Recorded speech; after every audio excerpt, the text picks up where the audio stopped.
Hello, and welcome back to part two in the series, Health and Wellness in the Workplace, a Jacksonville Urban League Entrepreneur Center program. We're going to talk about physical health and fitness now. The importance of staying fit. Sure, all of us wish we could do what we did when we were younger. However, we can't just brush it off on age. We must continue to maintain our level of physical activity to assure that we prosper in our businesses. Of course, the importance of staying fit includes a reduction in the risk of premature death. And what that means is, sadly, many people are diagnosed with chronic diseases on a regular basis. When that happens, the years of potential life loss are there, which means that although some folks were born to potentially live to be 80 years old, and that's calculated by the year that you were born. That's something that the government does, estimating based on insurance information. It tells us, based on when you were born, how old you should live. Well, if you're a smoker, if you don't exercise on a regular basis, you eat unhealthy, you're stressed out, if you're diagnosed with a chronic health condition, unfortunately, the years of life will be cut short. And that's what the years of potential life loss means. But guess what? There's good news. All we have to do is stay fit, because it will reduce the risk of developing chronic disease. And as we discussed in module 1, it'll improve our mental health. The majority of sitting time occurs at work, but I like to give good news. And the good news is, if we simply allocate times for employees to have walk outside outside during the day, that will help the employee to stay fit, and of course help your bottom line, because you won't see an employee who's slacking in their work. A lot of people will say they can't find the time in the day. Sure, you can find time in the day. If you think about, there are 1,400 minutes in a day. Look at that, 1,400 minutes in a day. Are we saying that we cannot take 30 minutes? Because that's the ideal number of minutes that we should take doing some type of activity. So find small time intervals to walk with friends, coworkers. As a matter of fact, you can even have walking meetings.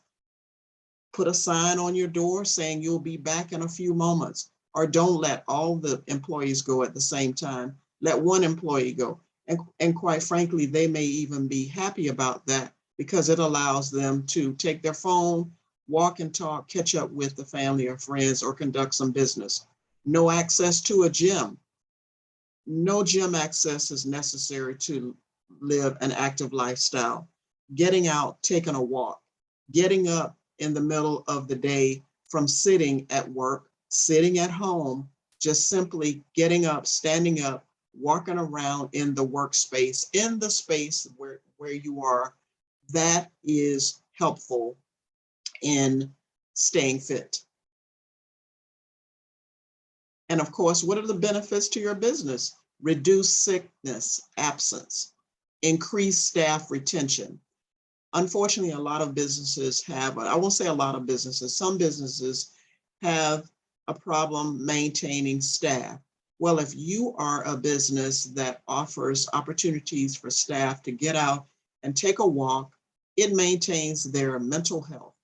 And of course, it increases workplace productivity, improve workplace environment. People talk about, oh, I love where I work. They allow you the opportunity to get up, go out, take a walk, because face it, by the time I get home, I have children. I don't have time. I have to pick up my children from the sitter, get home, make dinner, help with homework. Where do I have time to exercise? Well, you've helped to alleviate that by allowing them to take walks at work, getting up, doing some exercise at work. You might even want to have some hand weights so that they could get up, pick up the hand weights, and do some simple exercises at work. And maybe you even bring in a fitness person as a seminar, a workshop for your employees to show them how they can do some fitness at the workplace and take those same learned experiences at home. Now we're going to transition to part 3 in nutrition and healthy eating. Of course, we all know we struggle with it, but we do need, most of us need to improve what we eat, how often we eat, and how we prepare our foods.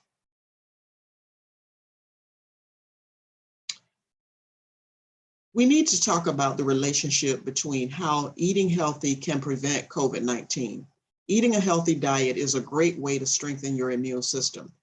You know, we can remember at the beginning of the pandemic, and it did evolve, by the way, if people said, why does it change? Why does Dr. Fauci or other health experts get on television and change things? Because this is a novel virus, which means that it was new, it was something that none of us had experienced, and that it progressed, it changed, different things about it changed, they learned.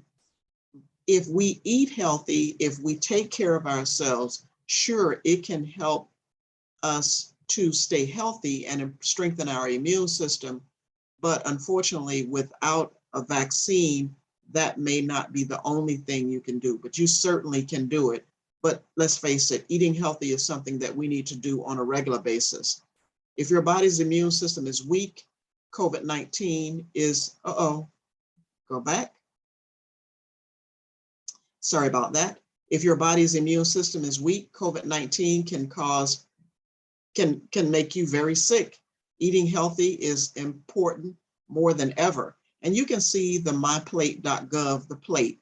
Now, I don't know about you, but thinking about my plate last night at dinner, did it look like that? A quarter of my plate was a fruit, a quarter of my plate was vegetables, a quarter of my plate was healthy grains like rice, and a quarter of my plate was protein. Well, if you're anything like most Americans, half of our plate is meat and the other half are vegetables and some type of grain, rice, pasta, potatoes. But this, in fact, is the way that our plate should look. We should quarter it or section it off like this. Just keep this mental picture in your mind, and having a healthy dairy on the side. Again, for more information, go to myplate.gov. What are the business benefits to eating a healthy diet in the workplace? Again, less absences. If employees have a chronic health condition like diabetes or high blood pressure, they do need to make sure that they watch what they eat. A lot of people struggle with that. If you have been eating certain foods all of your life, then all of a sudden your doctor tells you that you need to watch your carb intake. You need to watch your sodium intake. You need to reduce fat in your diet. You need to reduce fried foods in your diet. That's hard for people to deal with. It's stressful. And if people are not eating the right thing, they're going to be sluggish at work. Productivity is going to be down. However, if they make simple changes in their life, keep that picture of that myplate.gov in your mind. Maybe you can even go online, print that plate out, look for the other handout, look for some handouts that are on that site. Sometimes you can request them by simply indicating that on an email, or you may need to download, print those things, share it with your employees. Again, they're going to be happier employees. And what does that mean? They're going to be more productive, have more energy. Your customers are going to benefit from it. The bottom line for your business is going to improve. They're going to be less stressed, higher retention rates. And again, they're going to talk about what a great place that they work in because their employer cares about them. Understanding what your employee's body needs. Again, I mentioned carbohydrates. Pros: carbohydrates provide energy, protect against disease, keep you full. And of course, during a pandemic, protecting against disease is an important thing. Potatoes, legumes, vegetables, oats, quinoa. Those are some good carbs that we should have. Now, a lot of us struggle and we love those sugar sweetened beverages, white bread, white flour. You've heard the conversation about the importance of limiting white sugar, white bread, white flour. There are other options that we can choose, but again, we sometimes are overcome by our family history, the way our moms and grandmas and great grandmas or great granddads or dads prepare food. However, there are a lot of resources for us online where we can all learn how to eat healthier. And I love the graphic at the bottom of the page because those are all good things that we could eat. Black beans, oats, whole wheat bread, sweet potatoes. Sweet potatoes have been known to help reduce the risk of cancer. Who knew? Do your research. We don't expect for you to be an expert. I'm not a dietitian. You're not a dietitian, but there are a lot of good resources on the Center for Disease Control website, the myplate.gov. Fats. What benefits does fats offer? Storing energy, insulating the body, absorbing nutrients, producing vital hormones. Vegetables, seeds, nuts, fish, olive oil, avocados are good fats. Cookies, pastries, French fries, I know my favorites and some of my favorites as well as yours. However, we do need to limit our fat intake. Proteins, the pros of protein. They grow and maintain tissues, good for digestion, energy, blood clotting, muscle movement. Proteins, we should all start our day off with protein. I won't say if we don't have anything else, but we need to make sure that we start our day off with some type of protein. Beans, peas, nuts, fish, and poultry are some good options for proteins. Don'ts, of course, excessive amount of red meats, cheese, bacon, cold cuts, processed meats. Now, if you talk to any registered dietitian, they'll tell you you don't have to eliminate foods from your diet, but you just have to know how to have balance. And of course, we all grew up knowing about the different food groups, the food choices, but we've made it simpler for you by simply showing you that myplate.gov, where you can see just quarter your plate and eat from the categories that were described on that plate. How to eat healthily during the work week.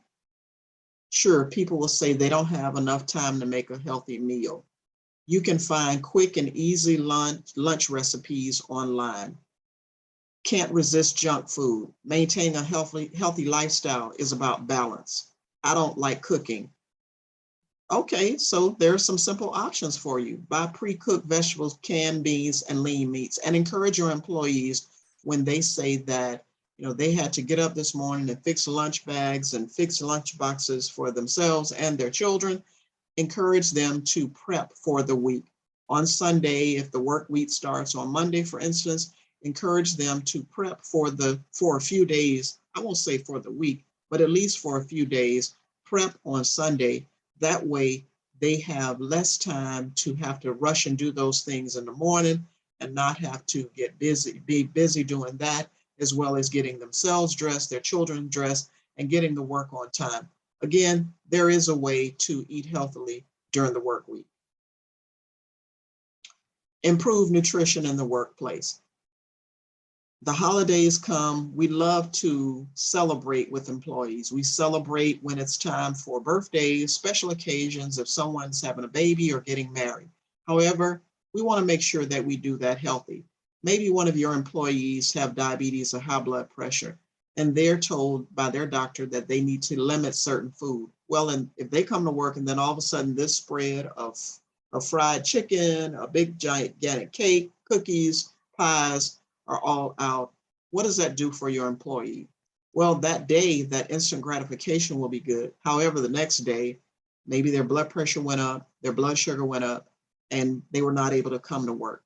Make sure as you have food in the workplace that you offer nutritious food at meetings and office events. If you're not sure what to offer, then reach out to a local dietitian. Go online and Google healthy food options. I already told you about myplate.gov. There are some great options for you. The American Dietetic Association is another option where you can go.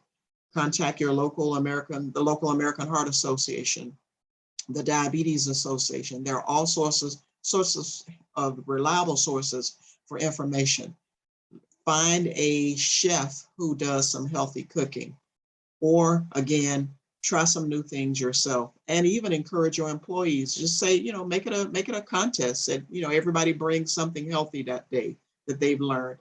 That will show that employee who is having to watch what they eat that you care. Again, they're going to talk about what a great place that they work. Review vending machines and candy jars. A lot of places do have vending machines at work. Well, there are the vending companies do offer healthy food choices that you can, or vending choices that you can add to the not so healthy options in the vending machines. Instead of candy jars, put nuts in the candy jars, and offer team-led exercises again during the workday. Immune system healthy foods to offer employees for preventing COVID-19. Leafy greens. You've heard it. All of us have talked about or heard throughout our lives the importance of eating those good collard greens, broccoli, those dark green leafy vegetables. Now, of course, the way we prepare them is another thing. Salmon. Oh, I talked about a great salmon dinner I had last night, and a friend said, oh, you can have that salmon. Well, there are other options for us. As you can see, mushrooms. Some people know how to make a mushroom burger that tastes like meat, almonds, strawberries. Again, there are all sorts of options to boost our immune system so that we then will not experience the health related issues that we have, which affects us or affects productivity at the workplace.